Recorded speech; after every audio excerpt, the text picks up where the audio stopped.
Okay, so here we are for part 3. Very likely the finale. It all depends on how long it takes to actually get this thing tested properly. So, anyways, here we have the Hovercraft.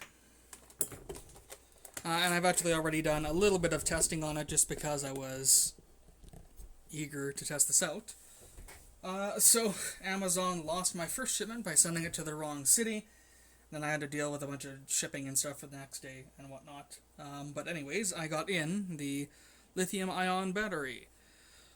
So I wasn't sure if this was going to fit. Based on the measurement, it should have. I also tried to test fit a 2200 milliamp hour battery in a shop locally, though, and that didn't work. I didn't get the measurement from them, but I measured this at home. It seemed like it would work, and I really wanted to go for this, or like the 2000 milliamp hour battery was only a couple millimeters shorter than this, so that's an option. And then 1800 milliamp hour would be a step down from that. So yeah, I got this in and a couple connectors, and then this actually came a day early because of the shipping mess up. But for a charger, I went for this ISDT Q6. This is I guess the Pro one. The other one is 200 watts. This one is 300 watts. I didn't need it, but it was the same price as the other one, the lower wattage one. So these don't come with a power supply. However, luckily, old laptop supplies, 4 volt or 19 volts, 4.5 amps. And then I also got some XT60 connectors that can just pop in there. That'll charge the batteries up quite nicely. It looks like it'll take about 2 hours at 2.5 amps to charge one of these. So, as I mentioned, I've already done some testing, so it's not really a suspenseful thing, but this battery does just barely manage to fit. It's real close. So how was I doing it? I think I end up basically putting this part in first. A little like so. And then I rotate around and twist a bit and try not to mess up the cables or anything. And then that is the battery in. I'm probably going to shorten the battery wires, but then I can also fit in my little low voltage alarm.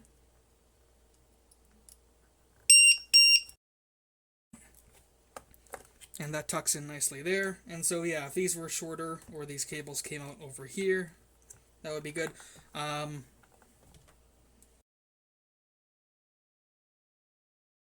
Something else I noticed, the issue I was having with not quite enough lift, that's because this was open in the front. And I took out that plug, the original one for the battery. And as you can see here, there's a hole. So there was a whole bunch of air coming out of it. So I put tape over it with the AR drone battery that I was testing, and that was a huge improvement.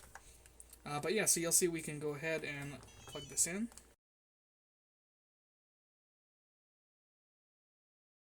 And then I cut out basically all of the plastic that was there to hold the old style batteries in.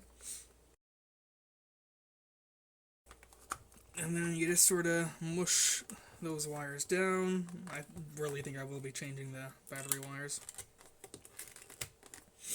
But there we have it now. With a 2200 milliamp hour lithium ion battery, we have the Hovercraft sealed up. So yeah, a couple other notes. Something I probably won't make a video on is the heat sinks. I'm going to put some heat sinks around the plastic of the motor because the lift fan one gets quite warm, and I want to pull heat away from that if I can. That's just going to be really quick if I can even get them to fit. They're just sort of pre-curved ones for 28mm diameter motors, which is what the plastic diameter is on that. Worked out really nicely that way. I probably will... Well, I'm not sure if I'm going to add weights to the front, because I think the reverse, it worked pretty well on water when I tested it, just in a bathtub.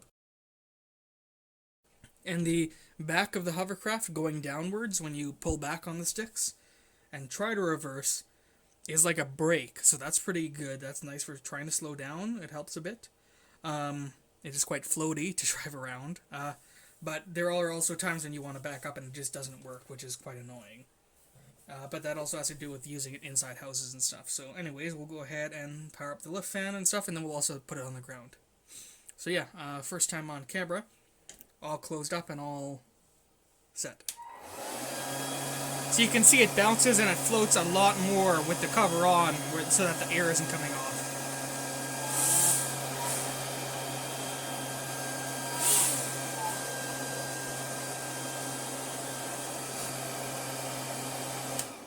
Alright, let's get this bad boy on the ground and do a little bit of driving around. Okay, so here we go. Yeah, unfortunately there's no real better place for me to test this right now. But like I said, I'm going to try and get into a local indoor swimming pool. But here's a little bit of a test video, at least of it in the first part of this. Driving around completed.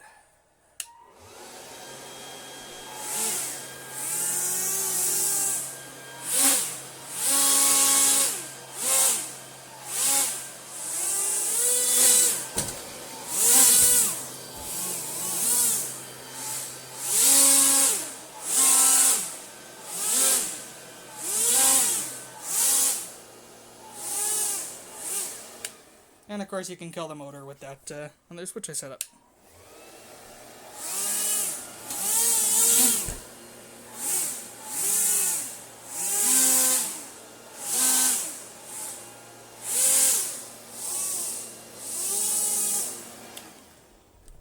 Alright, so there we have it. I don't actually know quite how long they'll fly on a charge.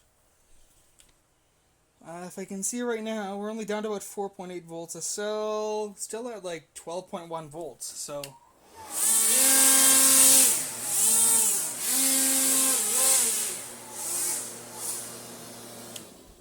yeah, should be able to get a pretty nice flight time out of this. So yeah, it's probably going to be a week or something in between these two parts of the videos for me, but next step is going to be flying this thing, hopefully in a swimming pool or somewhere with a big open indoor area. Okay, so continuity error here, because we're actually doing this after we tested this, but we found an outdoor skating rink. Unfortunately, getting into an indoor pool is taking a little longer than I thought, just because of checking with management and things like that, but we got a decent amount of test footage. I don't want to run the hovercraft too long, since the skirt might freeze up, and the friction from the snow is taking the skirt off of it a little bit, but you'll also see in the video the nose goes down a bit just due to the friction, so it's not getting up to top speed. Originally it was apparently rated for 20 kilometers an hour on land, and then like 8 on water. But yeah, it worked pretty good, so we'll go ahead and cut to that, and then I can actually upload some progress on this, and then whenever I actually get to testing this on water or smoother ice, we will go ahead and do a new video on that.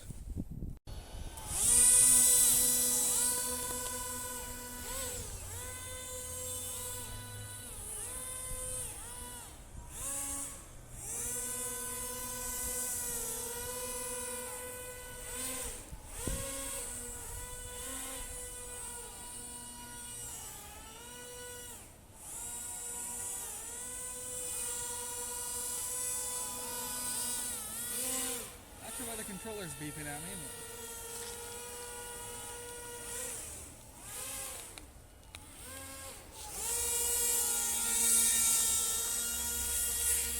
Yeah, it's not getting up to full speed because of the friction of the snow.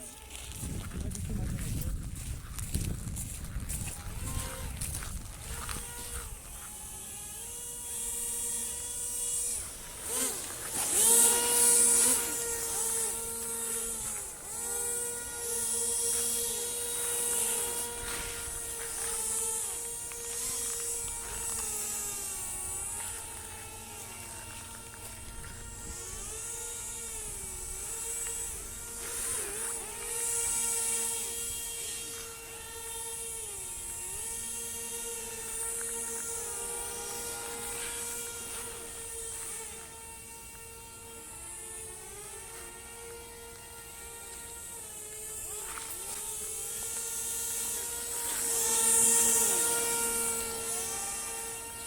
Looks like it's quite good at drifting.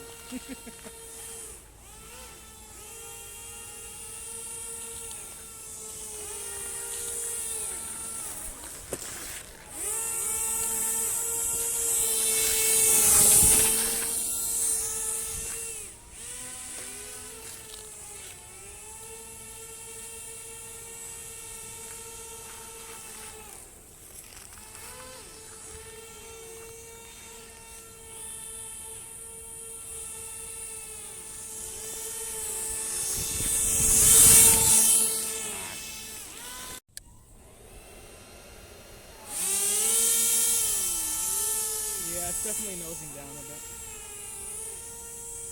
A little bit too much now, but it's working pretty well.